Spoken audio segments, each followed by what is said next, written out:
সুস্বাদু। হ্যাঁ, আমার জানা মতে রূপালীর কাছাকাছি যদি কোনো আম মিষ্টি হয় কাটিমন নাকি? রূপালির চেয়েও মিষ্টি লাগে। রূপালীর চেয়েও মিষ্টি। Thank you so much.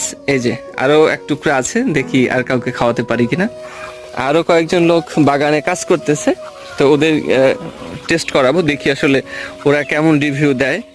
এবং আমি একটা আইডিয়া পেয়েছি, সেটা হলো এরকম ভিন্ন ভিন্ন বিদেশি যে আমগুলো আছে আমাদের বাগানে যেটা হয়, ওইটা কেটে কেটে আপনার র্যান্ডমলি মানুষকে ধরবো আর এক টুকরা করে খাওয়াবো, দেন হচ্ছে তাদের রিভিউ নিব তাদের থেকে যে কোন আমের কীরকম স্বাদ।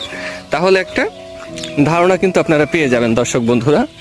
তো এই চাচাকে খাওয়াচ্ছি কাটিমন 12 মাসে যে আমটা, দেখি এখন উনি কি বলে। 12 মাসে যে আমটা, হ্যাঁ, খুবই এটা স্বাদ। আচ্ছা খেয়ে বলতে হবে যে কেমন, এটা গাছ থেকে। আঁশ নাই, আচ্ছা আবার খুবই